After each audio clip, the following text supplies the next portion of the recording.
到那时候啊，美国就会在东升西降的路上手握最后一根救命稻草。美国绑架委内瑞拉总统，注意啊，不是政变未遂，不是舆论抹黑，是直接奔着人去的。有人一听就笑，这不是老套路？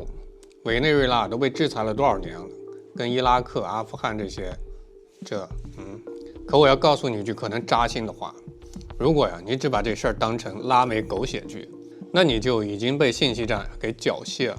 管中窥豹，可见一斑。当美国在亚太再平衡失败以后，他选择回头巩固美洲这个基本盘，试图先控制委内瑞拉这座世界最大油库，稳住退路。与此同时，在借伊朗动乱与人道主义话术为以色列铺路，向中东最后一块硬骨头下手。委内瑞拉跟伊朗一东一西，卡住的是全球石油的两端命门。中俄真正面对的也不是某一个国家的兴衰，而是石油定价权是否被彻底垄断。一旦伊朗倒下，美洲与中东能源被完全收编，全球70%以上的石油资源将落入同一套体系中，美元油价规则将形成闭环。到那个时候，战争甚至不需要开打，世界就已经分出胜负。看完这个视频你就能搞懂为什么美国急着攥住委内瑞拉的石油，为什么伊朗动乱来得这么巧，以及为什么说接下来中东的伊朗会成为东升西降的终极博弈战场。棋已摆好，局已明朗，剩下的只看谁能走到最后。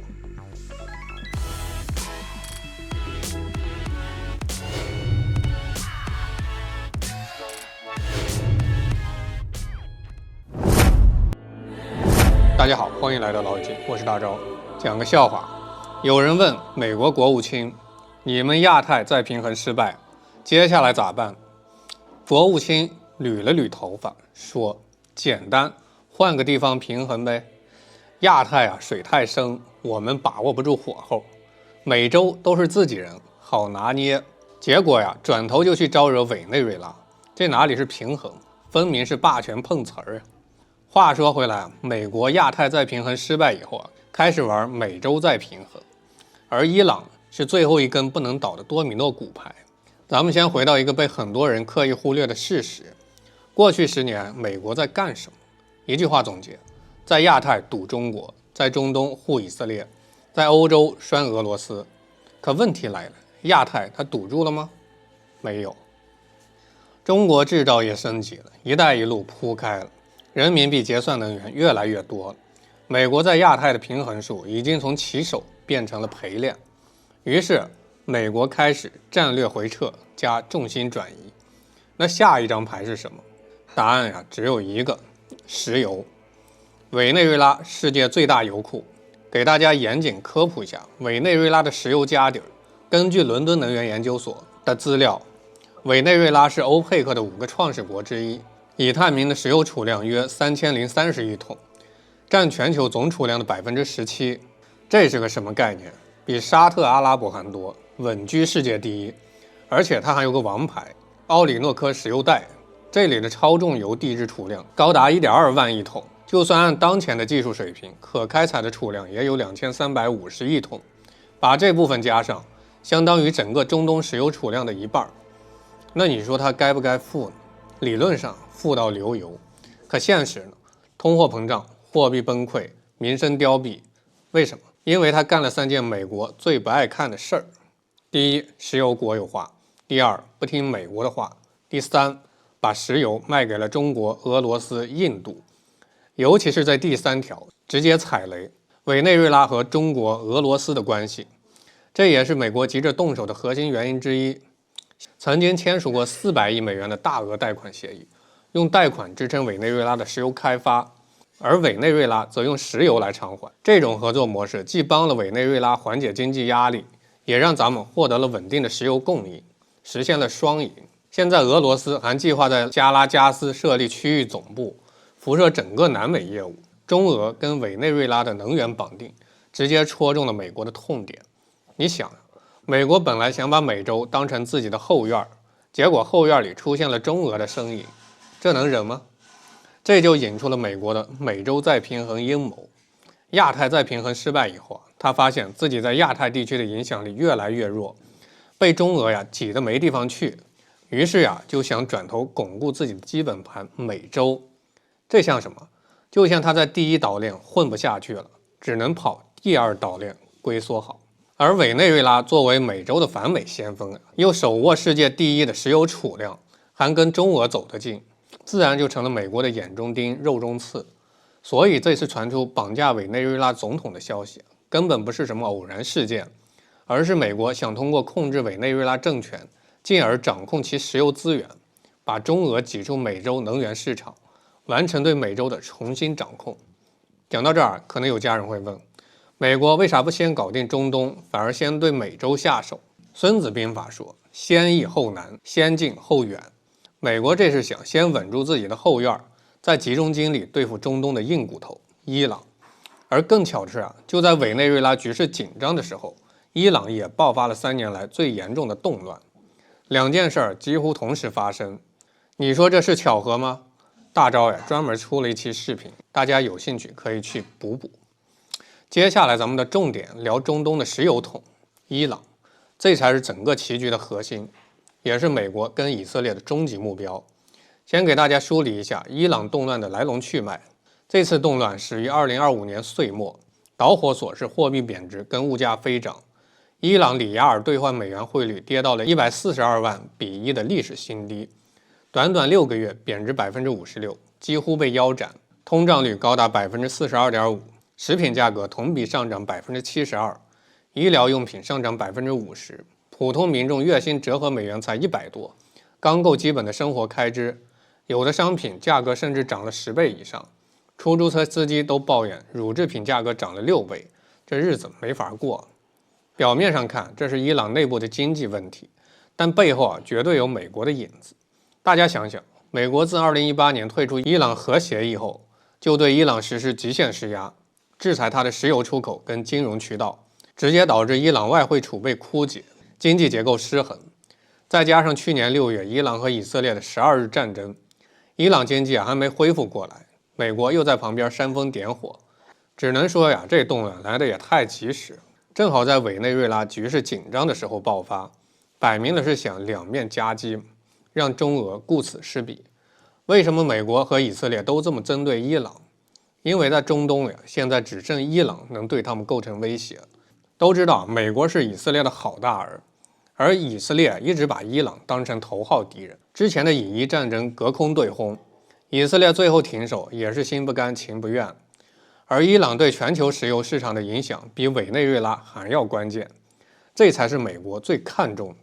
给大家算一笔账，伊朗的石油储量虽然不如委内瑞拉，但它的地理位置太重要，它控制着霍尔木兹海峡，全球37%的海运石油都要从这儿过。这是个什么概念？相当于全球每3桶海运石油就有1桶要走伊朗的家门口。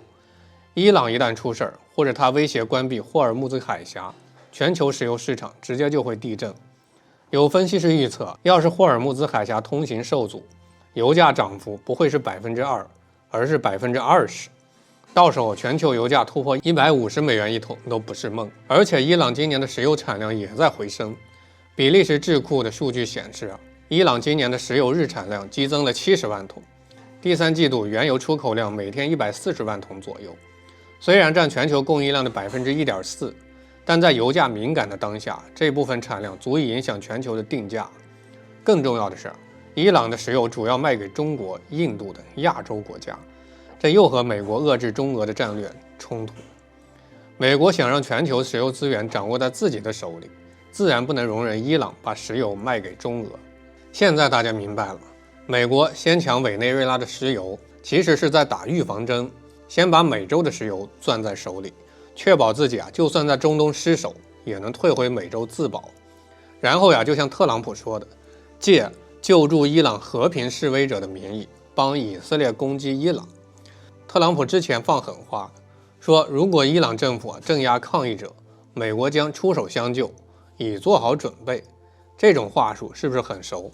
当年美国侵略伊拉克用的是大规模杀伤性武器的借口，干涉叙利亚用的是化学武器的借口，现在又想故技重施，用人道主义的幌子掩盖侵略的野心，真应了咱们中国一句老话：欲加之罪，何患无辞。讲到这儿，就必须点出咱们今天要聊的痛点。对于以色列跟美国来说，伊朗是中东最后一个绊脚石。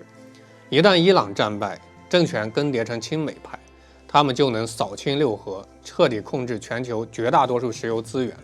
大家可以想象一下这个场景：美洲的委内瑞拉石油被美国掌控，中东的沙特、阿联酋已经亲美，伊朗在沦陷，全球石油储量的70%以上都会被美国跟以色列控制。到那时候美国就会在东升西降的路上手握最后一根救命稻草——石油定价权，进而拿捏中俄的能源供应，把中俄的发展空间死死压缩。更可怕的是，美国跟以色列有退路，而伊朗没有，中俄也没有。对于美以来说，就算在中东博弈失败，他们可以退往美洲。这也是特朗普上台后针对格兰林岛、墨西哥、委内瑞拉等美洲国家的原因，就是想把美洲打造成自己的后花园跟避风港。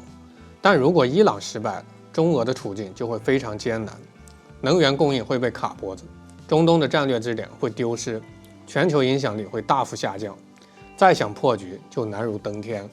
这就像《左传》所言：“唇亡齿寒。”伊朗就是中俄在中东的唇，唇亡了，齿就会感到寒冷，甚至有被吞噬的危险。可能有家人会说，伊朗本身也有很多问题，值得中俄帮吗？这里我要强调一点，咱们不是帮伊朗这个政权，而是帮中俄自己，帮全球多极化格局。如果让美国彻底掌控石油定价权，别说中俄，全球所有国家都会被美国收割。油价说涨就涨，经济命脉被美国死死攥住，到时候只能看美国的脸色行事。就像当年美国制裁伊朗，导致全球油价飙升，很多发展中国家的经济直接崩溃，这就是霸权的危害。说到这儿，整个棋局就清晰了。美国亚太再平衡失败以后，想通过美洲再平衡，掌握委内瑞拉石油，稳住后院，然后借伊朗动乱帮以色列攻击伊朗，妄图掌控中东石油，最终实现控制全球石油定价权，拿捏中俄的目的。而伊朗就是这场东升西降终极博弈的战场，胜败与否直接决定了未来全球格局的走向。同志们，今天咱们聊了委内瑞拉，聊了伊朗，聊了美国和以色列，但说到底这从来不是谁正义谁邪恶的问题，而是一个更残酷也更真实的逻辑：谁能掌握能源，谁就能决定规则；谁控制石油，谁就能书写秩序。委内瑞拉不是孤立，伊朗也不是意外，他们只是站在风口浪尖上的关键节点。你可以不喜欢伊朗，也可以质疑他的体制，但你不能否认，一旦这张牌被掀翻，世界将只剩下一种声音。到那时，不是油价涨不涨的问题，而是谁有资格活在牌桌上。孙子兵法说：“胜兵先胜而后求战。”真正的博弈早已在战火之前就结束了。如果你看懂了今天这盘棋，你就会明白，所谓的东升西降，不是某一天的新闻标题，而是一场拼耐力、拼定力、拼时间的马拉松。